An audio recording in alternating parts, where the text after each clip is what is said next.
So I didn't support Maxime Bernier because I thought that he had an amazing shot at victory.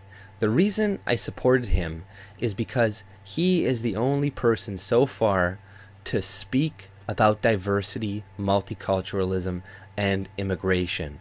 Now, it doesn't even matter if he is genuine when he is speaking about this. What matters is that he started the conversation, which people like Andrew Scheer is too afraid to have because he doesn't want to alienate certain people from voting for, or like, particularly immigrants from voting for the Conservative Party. So he is going to stay away from these issues. And we desperately need people to start talking about this. Like, time is of the essence because every single day we are being replaced. Like, I know a lot of people, they don't like to talk about that, but Canadians, we are being demographically replaced. And if we vote for Andrew Scheer, who is not speaking about these things, who is condemning anybody who does as racist, who doesn't even want to speak to the rebel media because they're apparently racist and bigots and all this crap. But if we vote for Andrew Scheer, then essentially it'll just be like the frog that is being boiled in the pot, but very slowly. Like, we're all still heading in the same direction for destruction, but with Andrew Scheer, it's going to be happening a lot slower, but it's still going to be happening. So he's almost more dangerous than Trudeau in a way, because with Trudeau, he might shock people, like shock their systems, because he wants to push his agenda through right away. And this is kind of what Trump did to the entire left, right? Because things were moving in that direction, especially for America, the demographic replacement, because either party would not speak of it, right? The Republicans and the Democrats. But now, since he came into office, now they have to talk about it. Now it's a huge topic when it wasn't before. And the same thing needs to be done in Canada. Immigration was not being spoken about by either party, but now with Maxime Bernier, now we are at least speaking about it, right? And yes, he only wants to reduce it to 250,000 right now to what the levels were before. But that's like, also, you can't shock Canadians too quickly when it comes to stuff like that either. You got to kind of be incremental. You got to be, okay, we'll reduce it to 250 right away. And then once it's there, then you can reduce it to 200,000, 150,000, and Canadians will start to see the economic benefits to that, and only taking people who are economically prosperous and who actually have money into our country, instead of just taking refugees and all this shit. And he's also talking about cutting away foreign aid, which the Conservatives would never do, because they do not want to alienate a lot of potential immigrants from being conservative. And the thing is, like I said, time is of the essence. Now, we need to start having these discussions. And I don't care if the Conservative Party loses. They don't deserve to win. We need Maxime Bernier's party and other parties, if possible, to go further right and to force the Conservatives to go further right on these issues, on issues concerning immigration. Because if we don't, that will be our demise, right? We'll be done. We'll be over with, right? It'll be just like that video I did yesterday in Florida, where 95% of that city is Hispanic, and then now they're discriminating to black people or people who do not speak Spanish. Now, we are all heading in that direction, and nobody was talking about it, but thank God Maxim talked about it. And even if you think he's not being legitimate, like I said, it doesn't matter. It doesn't matter. We're talking about it now. It's in the conversation. So that is good. And voting for Scheer right now, the way their party, with their rhetoric and how they're speaking and their policies, will just be telling them, good job, keep going in the direction you're going, keep becoming more and more left, keep becoming more like Trudeau, because this is what conservatives want, because this is how the Conservative Party works. They're not like both parties, the liberal, conservative, the NDP, like a lot of these people, they don't believe in the actual ideologies that they're talking about. They just want power. They want to retain that power, and they will say and do anything to keep it. So the conservatives, they do a bunch of polls and are like, oh, okay, well, this isn't a hot topic anymore, and we all support supply management and all this crap, so we won't come out against it, right? And well, that has to do with him being paid off, but this is how they look at things. So they don't stand on actual principle. And even if Maxime Bernier is lying about all that, at least he's talking about it, and this will force them to go further to the right, and this needs to be done. If it's not done, we're over. We're toast. It's just going to happen slower than under Trudeau. And under Trudeau, like I said, he could shock people awake. Like another 4 years of him could really just wake people up. And we still have time. We know it's not, we can make it through this shit.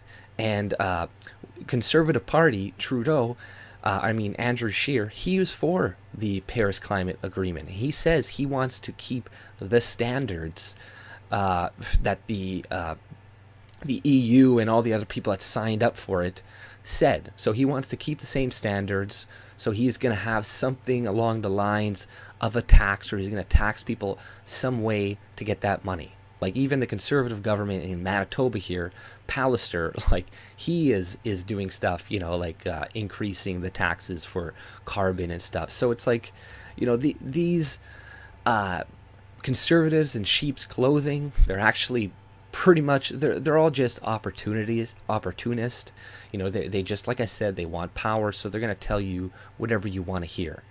But the conversation about immigration needs to be had, and Maxime Bernier and his party is going to have that conversation, because I've seen a power and politics thing where they're trying to pin him down and she's trying to connect him to people who are racist or some shit, which they weren't.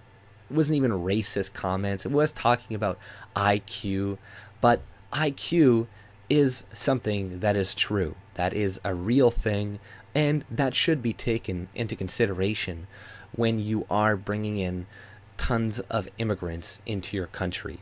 And pretty much the way that Maxime Bernier wants to bring people in, whether it's like, he wants people to come in and have high degrees or lots of money, and that is pretty much an IQ test right there. Because if you're a doctor or an engineer, or you have a lot of money, that means that you're probably smart, or smarter than the average person, right? So you don't have to do an actual IQ test, but it's the way that we had immigration a long time ago is the way we need to go back to it. And we need to make sure that refugees go back home eventually. They can't stay in our country, and they can no longer have a pathway to citizenship.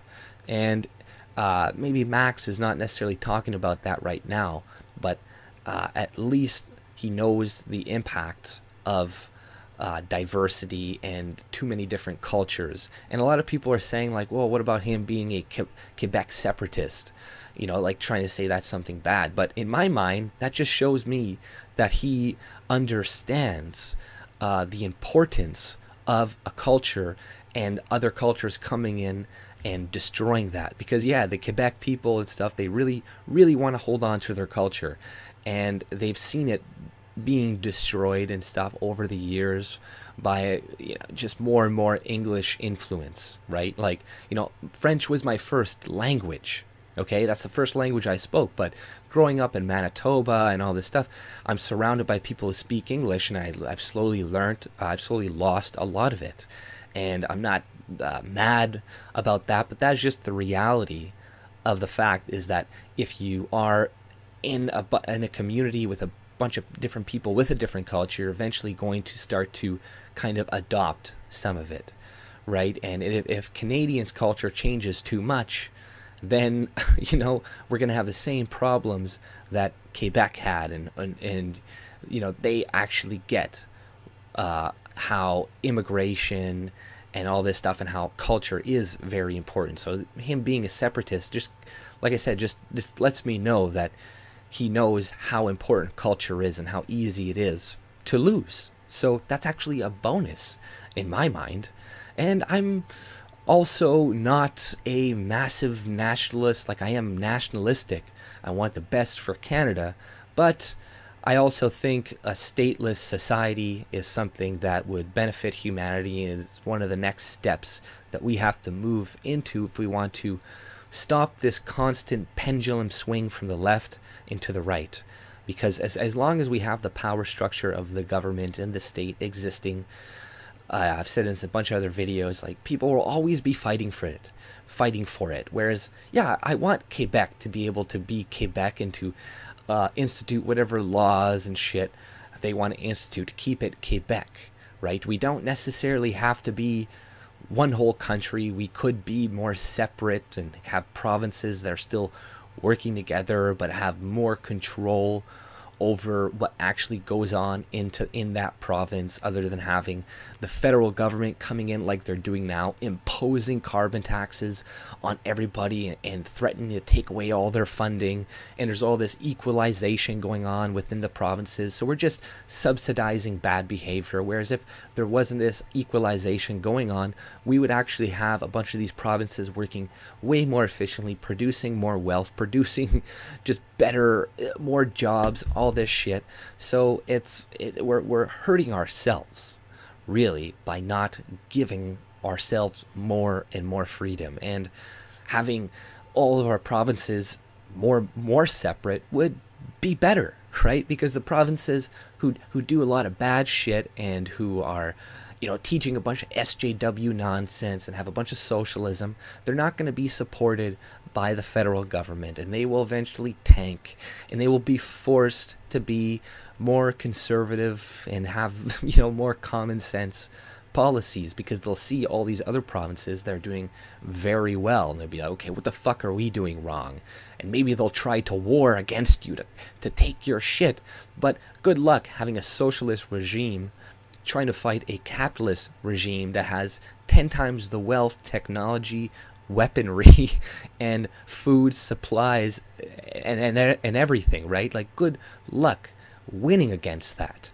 So, you know, I'm not for necessarily, you know, like I was going to say, like, him being a Quebec separatist doesn't bother me or anything. But at the end of the day, like this whole video started, we need to do something now.